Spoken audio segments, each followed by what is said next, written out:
Assalamualaikum warahmatullahi wabarakatuh. Kami dari kelompok 8 mata kuliah Etika Bisnis Islam yang diampu oleh Bapak Dr. Alvin Septian Khairisma MSI. Baik, sebelumnya mari kita perkenalan dari salah satu kelompok kita. Cekidot, Prakat.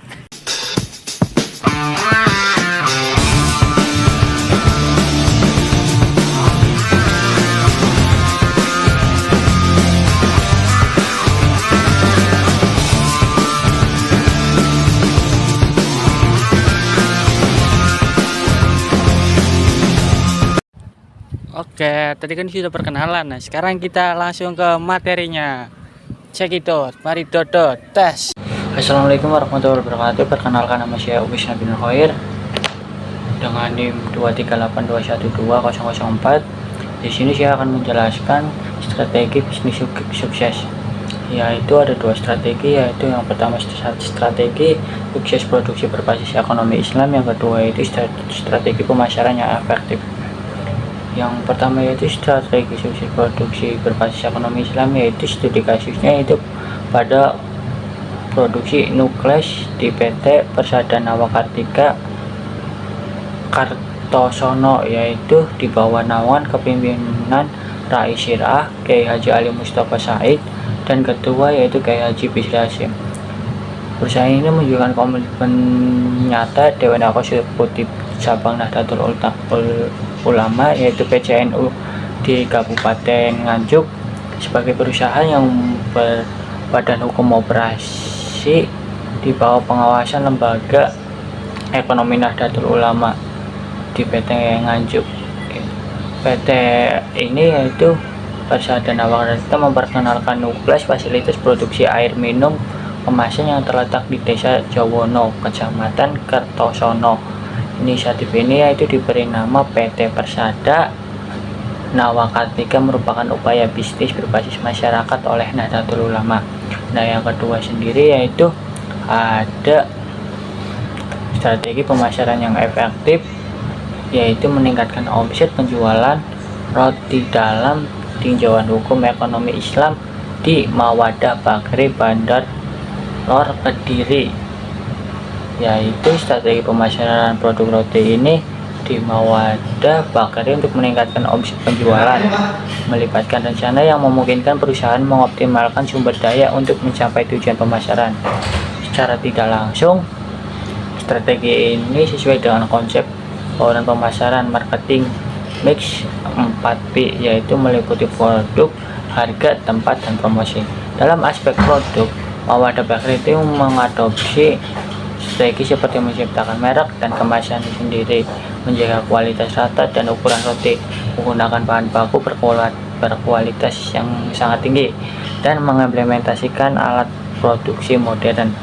Tujuan hukum ekonomi Islam terhadap strategi pemasaran produk roti membawa unsur-unsur ibadah dan muamalah.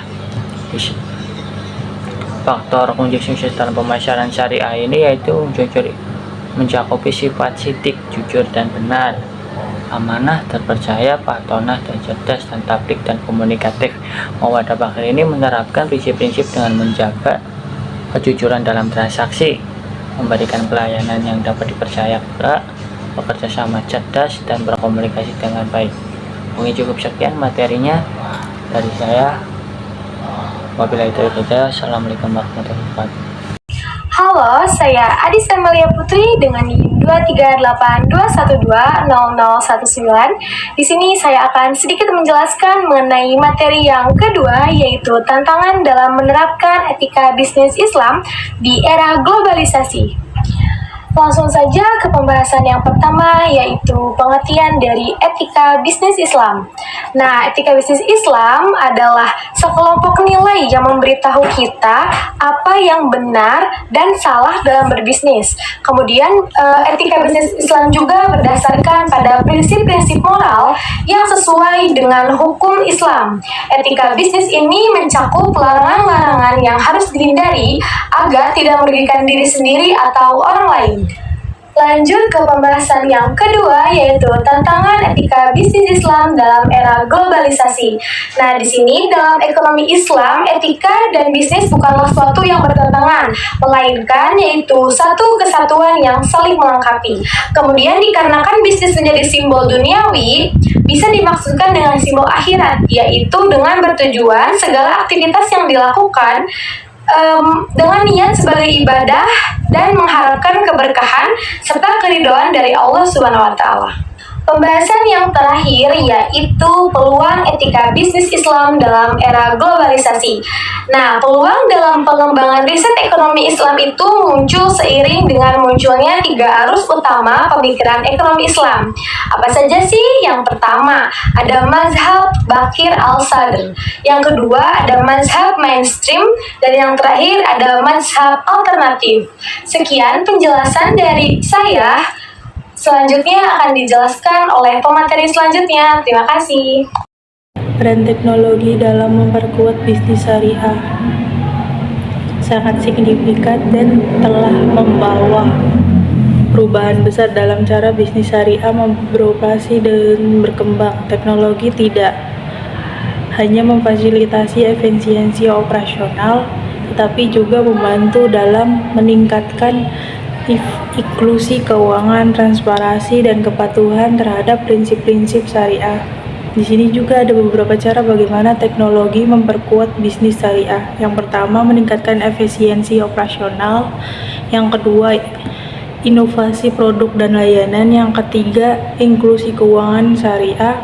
Yang keempat, transparansi dan akuntabilitasi. Yang kelima, penguatan pasar modal syariah. Yang keenam, pembayaran digital dan e-commerce syariah. Yang ketujuh, pendidikan dan literasi keuangan syariah. Kedelapan, layanan keuangan mikro syariah. 9, penguatan regulasi dan keputusan syariah. Dan yang terakhir, peluang pasar global.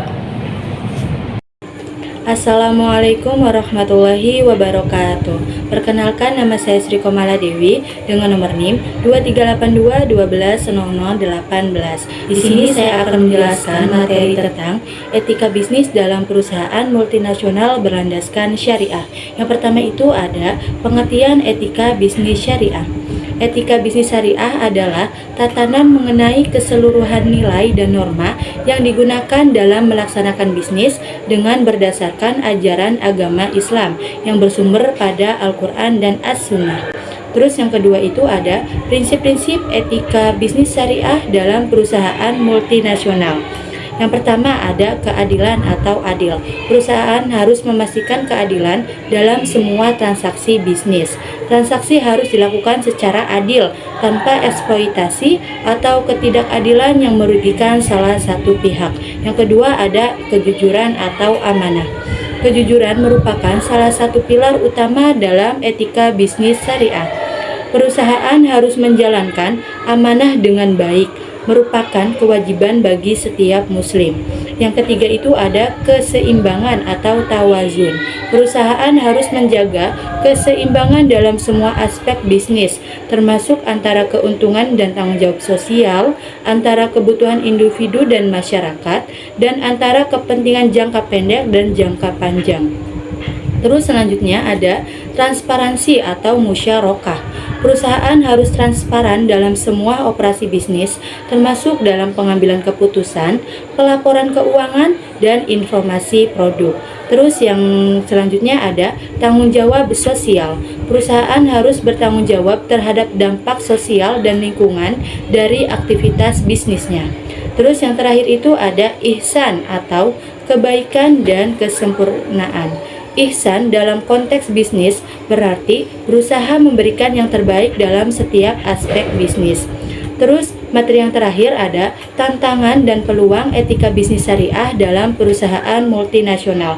Yang pertama itu tantangan.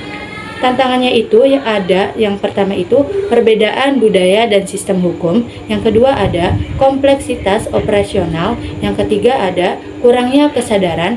Yang terakhir ada pengawasan dan penegakan. Terus itu kan tantangannya. Nah, di sini ada peluangnya. Peluang etika bisnis syariah itu yang pertama itu ada membangun kepercayaan dan reputasi, kedua ada meningkatkan akses pasar, dan ketiga ada membangun keunggulan kompetitif, yang terakhir ada mendorong inovasi. Mungkin itu yang bisa saya jelaskan, kurang dan kurangnya mohon maaf. Wassalamualaikum warahmatullahi wabarakatuh. Bagaimana sih fakta di lapangan mengenai aplikasi etika bisnis Islam? Mari kita simak. Yang pertama, ada keberadaan bisnis syariah yang berkembang pesat. Nah, banyak perusahaan mulai menerapkan prinsip syariah dalam operasionalnya, terutama di bidang keuangan yaitu bank syariah dan asuransi syariah. Kemudian, ada pasar halal global diperkirakan terus berkembang, mencakup makanan, fashion, hingga pariwisata halal. Fakta lapangan yang kedua yaitu ada prinsip kejujuran dan transparansi, atau bisa dikatakan sidik dan amanah. Dalam bisnis modern, kejujuran menjadi elemen kunci untuk membangun suatu kepercayaan. Banyak pelaku usaha syariah berkomitmen terhadap transparansi laporan keuangan dan operasional untuk menghindari unsur penipuan. Dan selanjutnya itu praktik dalam seperti penghindaran riba dan spekulasi atau bisa dikatakan goror menjadi pembeda signifikan dalam bisnis berbasis syariah. Oke? Ya. Solusinya gimana? Itu kan baru faktanya. Solusinya gimana? Solusinya lo aja deh yang jelasin gimana. Ya Allah. Untuk solusinya itu, teman-teman, yang pertama itu ada menguatkan sistem ekonomi syariah, peningkatan literasi syariah, edukasi masyarakat tentang pentingnya ekonomi syariah seperti prinsip bebas riba, goror, dan maisir itu harus diperluas melalui lembaga pendidikan, media, dan komunitas. Terus ada penguatan infrastruktur keuangan syariah, yaitu meningkatkan kesetiaan bank syariah, fintech syariah, dan asuransi syariah agar akses masyarakat lebih luas. Solusi yang kedua yaitu mendorong perilaku konsumtif yang beretika, kesadaran konsumsi halal, memberi edukasi tentang pentingnya memilih produk halal dan thayyib, sehingga masyarakat sadar tentang dampak konsumsi pada spiritualitas dan kesehatan, menghindari gaya hidup boros, mendorong perilaku hemat, dan investasi produktif sesuai ajaran Islam. Cukup sekian dari kelompok kita, yaitu kelompok 8 mata kuliah etika bisnis Islam. Mohon maaf bila ada kurangnya. Wabillahi taufiq wal hidayah. Wassalamualaikum warahmatullahi wabarakatuh. Behind the scene. Oke, tadi kan kita perkenalan. Nah, sekarang kita langsung ke materinya. Cek itu, mari Dodo tes.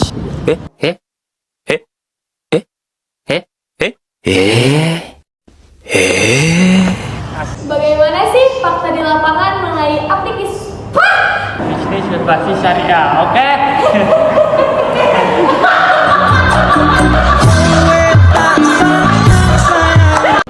untuk Mendorong perilaku konsumtif yang beretika. Bentar dulu. ya solusinya gimana? Solusinya lo aja deh yang jelasin gimana.